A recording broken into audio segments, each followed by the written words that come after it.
जय बोलो देवादिदेव एकहतराज श्री भगवान महावीर स्वामी की जय। अहिंसा परमो धर्म की जय। परम पूज आचार्य गुरुवर श्री विद्यासागर जी महाराज की जय। पूज मुनिवर श्री प्रमाण सागर जी महाराज की। एक बार एक सवाल मुझसे पूछा गया कि महाराज जी, धन की व्यवस्था केवल मनुष्यों में ही दिखाई पड़ती है, अन्य प्राणियों में क्यों नहीं? मैंने उत्तर दिया कि अन्य प्राणियों में केवल पेट की चिंता है और मनुष्य ने अपने साथ पेटी की भी चिंता जोड़ ली है। पेट भरने के लिए उन्हें पैसों की ज़रूरत नहीं पड़ती, थोड़े परिश्रम से अपना पेट भर लेते हैं। पर मनुष्य है जो अपने पेट के साथ पेटी भरने की चाह में रात दिन परेशान रहता है। पेटी भरने की जो वृत्ति है वो बहुत भयानक है। पेटी भरना है, ठीक है, उसको भी लोग अलग अलग तरीके से भरते हैं। अपने प्रयासों से पेटी भरना, और कुछ लोग हैं जो जैसे तैसे कैसे भी पेटी भरना, अपनी कमाई से पेटी भरना, और कुछ लोग ऐसे हैं जो दूसरों का धन हर करके अपनी पेटी भरते हैं। संत कहते हैं इस संदर्भ में बहुत समझदारी का परिचय देने की ज़रूरत है। आज का जो विषय है वह वही है, पर धन की लालसा। मनुष्य के मन में लोभ लालच तो होता है, पर लोभ लालच की वृत्ति भी कई स्तर की होती है। एक लोभ या लालच ऐसा है जो मनुष्य अपने धन की अभिवृद्धि में, धन की आसक्ति में पुष्ट करता रहता है, जिसके पीछे पूरे जीवन लगा रहता है। और एक ऐसा लालच जिसके पीछे मनुष्य अपनी सारी मर्यादाएं और सीमा का भी उल्लंघन कर देता है, नाना प्रकार के पापाचरण पर उतारू हो जाता है। वो घोर अनैतिक कर्म करने लगता है। आज यहाँ कहा जा रहा है इस तरह का अनैतिक कर्म करने वाला मनुष्य बर्बाद होगा। कुछ सूत्रों से मैं आज की बात शुरू कर रहा हूँ। जो पुरुष सन्मार्ग को छोड़कर दूसरे की संपत्ति लेना चाहता है, उसकी दुष्टता बढ़ती जाएगी और उसका परिवार छीन हो जाएगा। मैं पुनः वाक्य दोहरा रहा हूँ। जो मनुष्य सन्मार्ग को छोड़कर दूसरे की संपत्ति लेना चाहता है, उसकी दुष्टता बढ़ती जाएगी और उसका परिवार छीन हो जाएगा। आज के समय में इस तरह के लोगों का बाहुल्य होता जा रहा है। वो धन कमाने की प्रबल लालसा में कुछ भी करते हैं। हमारे यहाँ नीति में कहा गया है कि पर धन की चाह से बचो, पर द्रव्येषु लोष्टवत् की बात कही गई। पराया धन को पराया मानो, उसे कभी हथियाने की चेष्टा मत करो। लेकिन आजकल लोग अपनी कमाई को एक तरफ करके दूसरों की संपत्ति को हड़पने की कोशिश करते हैं और उसके पीछे अनेक प्रकार के अनैतिकतापूर्ण आचरण करते हैं। और ऐसे लोगों के लिए आजकल एक शब्द प्रसिद्ध हो गया है, वह है माफिया। क्या? माफिया।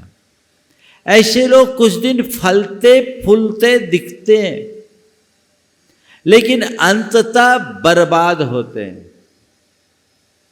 यहां कहा जा रहा है उसकी दुष्टता बढ़ती जाएगी और उसका परिवार छीन हो जाएगा। ऐसा मैंने देखा भी है। मैं एक ऐसे व्यक्ति को जानता हूं जिसका बड़ा रुतबा और दबदबा था। रुतबा दबदबा ऐसा कि किसी की भी जमीन को अगर खाली पड़ी है तो कभी भी कब्जा कर लेता और उससे औने पौने दाम में वो ज़मीन लिखवा लेता।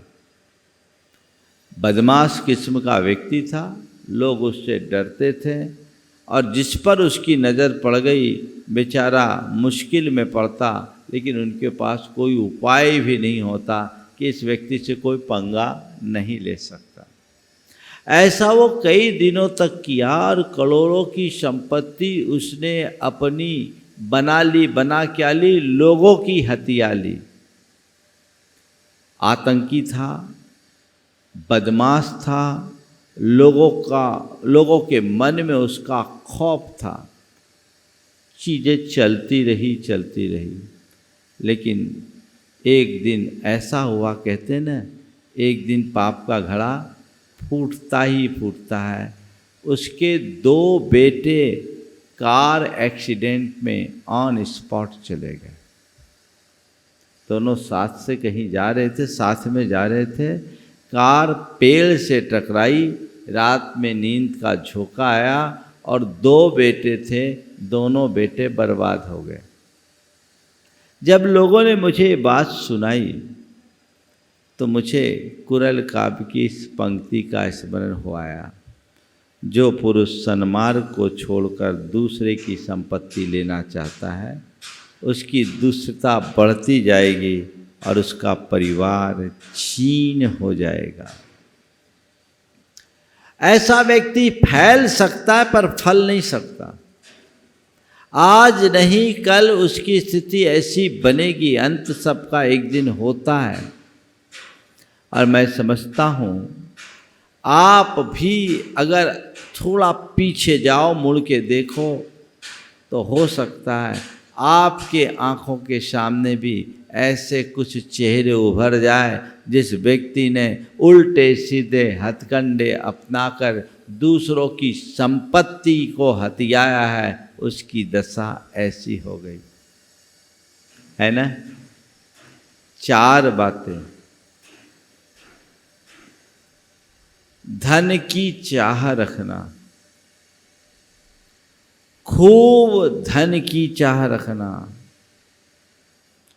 तुरंत धन की चाह रखना और जैसे तैसे कैसे भी हो धन की चाह रखना। तुम्हारे मन में धन की चाह रखो, मुझे उससे कोई एतराज नहीं है, क्योंकि धन तुम्हारे जीवन के निर्वाह का साधन है। जीवन के गुजारे के लिए पैसा कमाना है, कमाओ, पर क्या मान के कमाओ? उसे साधन मान करके कमाओ, साध्य समझ कर नहीं। धन की चाह एक सीमा में हो तब तक कोई खतरा नहीं। यदि मनुष्य संतुष्ट है तो उसकी धन की आकांक्षा अत्यंत सीमित होती है। वो जरूरत के लिए कमाता है और अपना काम आगे चला लेता है। संत कहते हैं धन कमाना है 2 दृष्टि से कमाओ, जरूरत के लिए कमाओ या जरूरतमंदों के लिए कमाओ। तीसरा और कोई दृष्टिकोण नहीं होना चाहिए। तुम्हें जितनी ज़रूरत है धन कमाओ और सरप्लस है जरूरतमंदों के लिए कमाओ, कोई दिक्कत नहीं। तो धन की चाह रखना, निश्चित तुम्हारे मन में धन की चाह है, रहेगी, क्योंकि उसके बिना तुम्हारी गाड़ी आगे नहीं बढ़ेगी। ठीक। धन की चाह के बाद खूब धन की चाह। कुछ लोग बोलते हैं ना, महाराज पर्याप्त पैसा हो। कितना पर्याप्त? हालांकि पर्याप्त का आज तक कोई पर्याप्त की सीमा नहीं हुई, कोई परिभाषा नहीं कब पर्याप्त होगा। पर्याप्त को पाने के लिए जीवन ही अपर्याप्त साबित हो जाता है ना। फिर भी खूब धन चाहिए, चलो भाई ठीक है, सब करोड़पति बन जाओ, अरबपति बन जाओ, मुझे उससे भी एतराज़ नहीं, खूब पैसा कमाओ। अरे मुझे इतना पता है कि पैसा कमाओगे जिंदगी भर भागते रहोगे और कुछ नहीं होगा। कितना ही पैसा कमाओ, अंत क्या है? अंत क्या है? हाँ, सब शून्य है, सब यहीं छूट जाने वाला है। पर कुछ लोग हैं जिनके हृदय में पैसा कमाने की प्रबल लालसा होती है। मैं उसको भी स्वीकार लेता हूँ, पैसा कमाओ, तुम जानो तुम परेशान होगे, तुम्हारी उसमें आकुलता होगी और किसी से कोई प्रयोजन नहीं। पर व्यक्ति पैसा कमाने के लिए अतिरिक्त प्रयत्न करता है, परिश्रम करता है, प्रयास करता है, पुरुषार्थ करता है, वह सब स्वीकार है। तुम्हारे पास जितनी ताकत हो उतना कमाओ, कोई मनाही नहीं है। महाराज अभी तक तो आप लोगों का यही उपदेश सुनते थे कि ज़्यादा पैसा कमाने के चक्कर में मत पड़ो। आज तो आप उल्टी बात कह रहे हैं। हाँ, उल्टी कर रहे हैं, इसलिए कि तुम्हारी सोच सीधी हो जाए। तुम्हें खूब पैसा कमाना, कमाओ, कोई दिक्कत नहीं, जितना तुम्हारे वश में हो उतना कमाओ, ठीक है। फिर पैसा खूब कमाने में संतोष नहीं, तुरंत खूब पैसा कमाओ। क्या? इंस्टेंट, ये ठीक नहीं। आजकल लोग हैं ना, धैर्य नहीं रखते, अभी तुरंत तुरंत तुरंत इधर लिया इधर दिया, पैसा कमाया। ए संत कहते एक एक करके 1000 सीढ़ी चढ़ो, एक साथ 100 सीढ़ियां चढ़ने की कोशिश कभी मत करो। आप क्या चाहते हो? तुरंत, और तुरंत के चक्कर में सब कुछ स्वाहा होता है। पैसा कमाइए, खूब पैसा कमाइए, पर तुरंत पैसा हो ये भाव मन में मत रखिए, वो धीरे धीरे ही होता है। मैं सबसे कहता हूं, बारिश का पेड़ मत बनना, बरगद का पेड़ बनो। बारिश का पेड़ क्या होता है? 4 महीने में 8 फुट का हो जाता है, देखते ही देखते इतना हरा भरा हो गया, फिर अगले 4 महीने में सूख जाता है, पता ही नहीं लगता। पर बरगद के पेड़ को बढ़ने में 8 वर्ष लग जाते हैं, लेकिन एक बार बढ़ता है तो बढ़ता ही जाता है। नाम ही है उसका बढ़, जो बढ़े सो बढ़, जो बढ़े सो बढ़, बढ़ता जाता है, बढ़ता जाता है, बढ़ता जाता है। बरगद का पेड़ पनपने में वक्त जरूर लगता है, लेकिन सदियों तक छाया प्रदान करता है। बस मैं आपसे इतना ही कहना चाहता हूँ, अगर व्यक्ति सही तरीके से व्यापार व्यवसाय के क्षेत्र में आगे बढ़ता है तो उसकी प्रगति धीमी भले हो, स्थायी होती है। और जो शॉर्टकट अपनाकर गलत रास्ते से धन पैसा जोड़ता है, वो जितनी तेजी से बढ़ता है उतनी तेजी से सिमट भी जाता है, कोई पता नहीं। और चौथी बात जो मैं कह रहा हूँ, पैसा की चाह, खूब पैसे की चाह, तुरंत खूब पैसे की चाह, और चौथा जैसे तैसे कैसे बस पैसे की चाह, ये सबसे भयावह है। तुम पैसा कमाओ, खूब पैसा कमाओ, तुरंत भी अगर कमा सकते हो तो कमा लो, मुझे इन 3 में कोई एतराज नहीं है। पर जैसे तैसे कैसे भी पैसे मत कमाओ, न्याय नीति से पैसा कमाओ। दूसरों की संपत्ति को हर करके पैसा कमाओगे तो वह तुम्हारे जीवन को बर्बाद कर डालेगा, तुम कहीं के नहीं रहोगे। तो हमें इन सब चीज़ों पर अंकुश रखने की जरूरत है, जिससे हमारी लालसा नियंत्रित हो। पैसा मेरा साध्य नहीं है, पैसे से ऊपर मेरा ईमान है। जो मनुष्य धर्म के मर्म को जानता है वो पैसा कमाता है, लेकिन पैसे के पीछे परेशान नहीं होता, गलत रास्ता कभी अंगीकार नहीं करता। आप क्या कर रहे हो अपने को देखने की ज़रूरत है। और ऐसे लोग अगर कहीं इस तरह के अंधे लालच में फंसते हैं तो बर्बाद हो जाते हैं, तन से भी, मन से भी, धन से भी।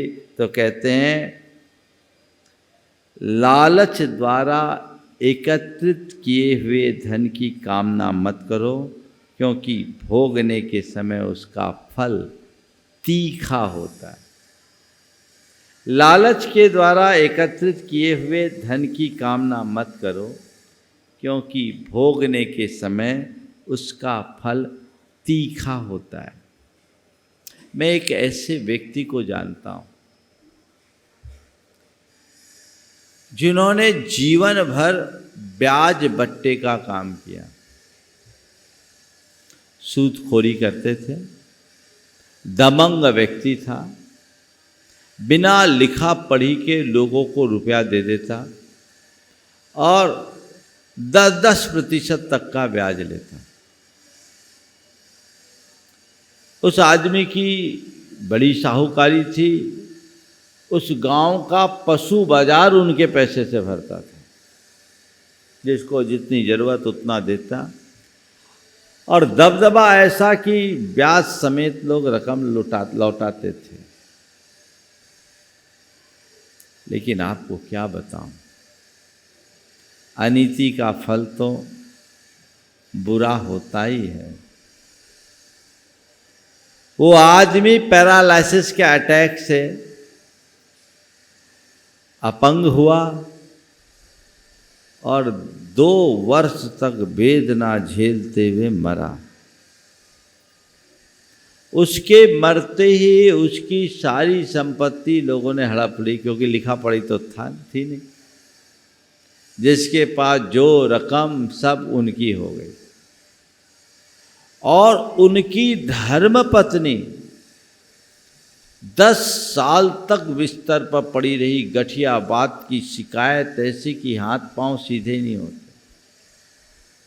और आखिरी के दिनों में बेडसूल के साथ साथ पैर की हड्डियां टूट गई, गल के तड़प तड़प कर मरी। उनके बेटों ने बताया कि महाराज जी, मेरे पापा को सबसे ज़्यादा प्रेरणा मेरी माँ देती थी और हिसाब किताब भी वही रखती थी। लाखों करोड़ों रुपया जिसने बाजार में दिया और उल्टे सीधे तरीके से व्यापार करके पैसा कमाया, लोगों का खून चूसा और ये कष्ट भोग करके गया। कि बेटे कहते थे, महाराज जी हमने पापों का फल देख लिया, हम नहीं चाहेंगे कि ऐसा काम कोई करे। बाल बच्चों के लिए उनने इतना पाप कमाया, पर बाल बच्चों के काम में उनका पैसा बिल्कुल नहीं आया। कोई भी काम करो, केवल कमाई मत देखो, कमाई के साथ उसके स्रोत को पहले देखो। स्रोत से आया हुआ पैसा तुम्हें सुखी बनाएगा और गलत स्रोत से आया हुआ पैसा तुम्हें बर्बाद कर डालेगा। चाहे जैसा इस तरह का काम करना, मनुष्य लालच वश करने लगता है, उसे थोड़ा भी मौका मिलता है तो फिर कई लोग तो लालच में ठगी के शिकार हो जाते हैं और कई लोग लालच में इतने अंधे होते हैं कि अपनी मर्यादाओं को भी त्याग देते हैं। हमें ऐसे लालच को ध्यान में रख करके चलना चाहिए और अपने जीवन को उसी अनुरूप आगे बढ़ाना चाहिए। जैसे तैसे कैसे, मुझे पैसे नहीं चाहिए। आजकल जिस तरह से व्यापार का ट्रेंड बढ़ रहा है, खासकर कुछ व्यापारों में लोग उल्टे सीधे हथकंडे अपनाते हैं और अवैध कब्जा आदि करके इस तरह अपनी बरकत करते दिखते हैं, लेकिन अनुचित रास्ते से कभी बरकत नहीं होती। कहा गया, अन्याय उपार्जितम वित्तम 10 वर्षानि तिष्ठते, जायते तु 12 वर्षे समूलम विनश्यति। गलत तरीके से कमाया हुआ धन 10 वर्ष टिकेगा, जब 12वां वर्ष आएगा तो जड़ मूल से सब चला जाएगा, समूल नष्ट हो जाएगा। हो सकता है तुम्हारी संपत्ति टिके रहे, लेकिन ऐसे लोगों के जीवन में देखना, इनका अंत ऐसा होता है कि तड़प तड़प कर मरते हैं। मैंने ऐसे बहुत सारे लोगों को देखा है जिन्होंने अपने जीवन में घोर अन्याय करके धन कमाया, अनीतिपूर्वक धन कमाया, लोगों का शोषण और अत्याचार किया, तड़प तड़प कर मरे हैं, बिस्तर पर पड़े हैं। न उस समय बच्चे काम आते हैं, न परिवार काम आता है, न संपत्ति काम आती है, सब मुंह ताकते खड़े रह जाते हैं। अपने द्वारा बांधा हुआ पाप व्यक्ति को खुद ही भोगना पड़ता है। इस बात को ध्यान रखो।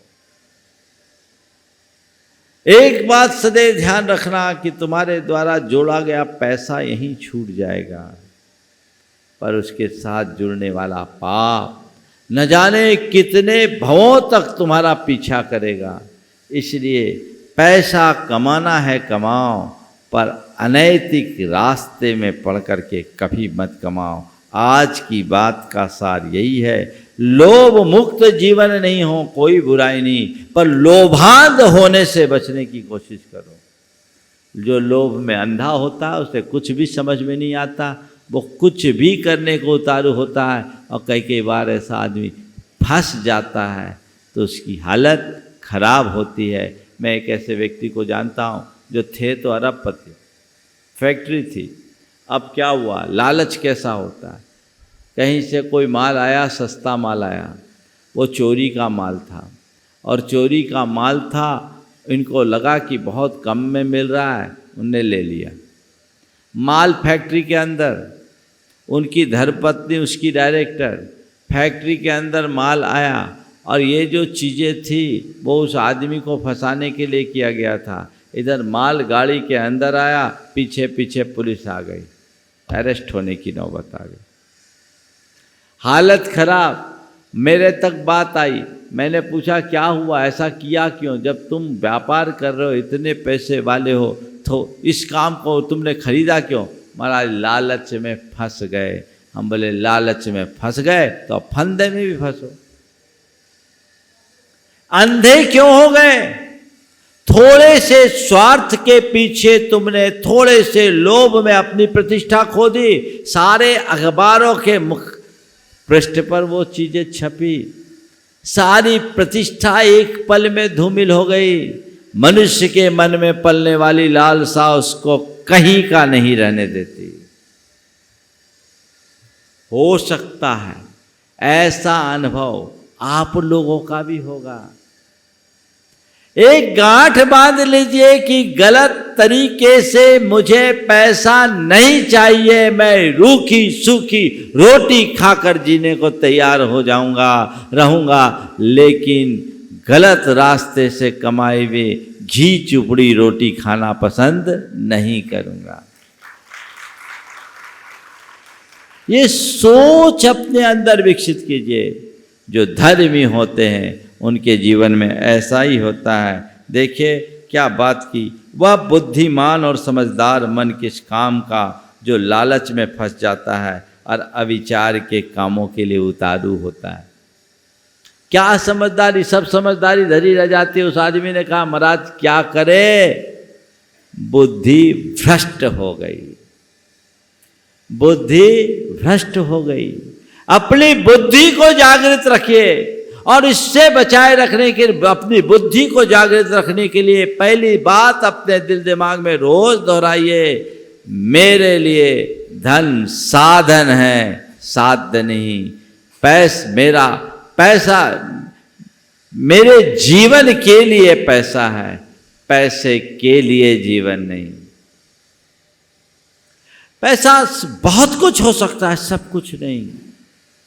ये बात जिस व्यक्ति के मनोमस्तिष्क में अंकित होती है वो कभी नहीं करते और दूसरों की वस्तु कभी हड़पते नहीं। क्या बात कही है। जिन्होंने अपने पांचों इंद्रियों को वश में कर लिया है और जिनकी दृष्टि विशाल है, वे यह कहकर दूसरे की वस्तुओं की कामना नहीं करते कि ओहो हमें इनकी अपेक्षा नहीं है। अपनी इच्छा को सीमित करो, हमें नहीं चाहिए। मैंने देखा है कई गरीब लोग तृष्णा रहित होते हैं और प्रायः अमीरों की तृष्णा अंतहीन होती।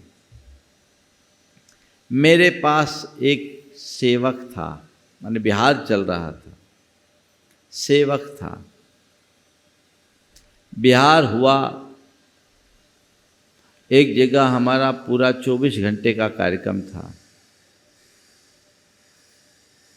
कुछ लोग आए, आहार देकर अपने गांव पहुंच गए।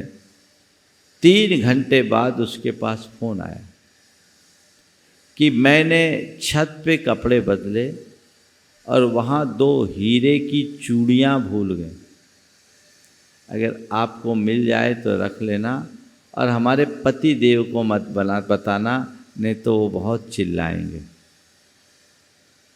वो गया, ऊपर गया, भाग्य से 3 घंटे बाद वो चूड़ियाँ मिल गई। तुरंत अगले को फ़ोन किया कि आपकी चूड़ियाँ मिल गई। बड़ी मोटी चूड़ियाँ, कीमती चूड़ियाँ थी, मोटे नग की चूड़ियाँ। उसके जान में जान आई। बोले ठीक है रखे रहो, हम कल आएंगे ले लेंगे। अगले दिन जब वो आई, उसे 5,000 रुपया देने लगे। उन्होंने कहा बहन जी माफ़ कीजिए, मेरा कर्तव्य था, मैंने पूरा किया। आपकी चीज़ आपकी है, मुझे जो मैं काम करता हूँ उसका पैसा मिलता है, पर मैं हराम का पैसा नहीं चाहूँगा। मेरे लिए पैसा प्रमुख नहीं है, मैं गुरु जी की सेवा में अपने जीवन को कृतार्थ कर रहा हूँ। अगर मुझे यही सब महत्वपूर्ण होता तो मैं चूड़ियाँ भी हड़प सकता था, आप मेरा क्या कर लेते। मैं आपसे पूछता हूँ, एक गरीब व्यक्ति का इतना ऊंचा भाव क्या आज के तथाकथित अमीरों में देखने को मिलता है? क्यों नहीं? ये सोचने की बात है।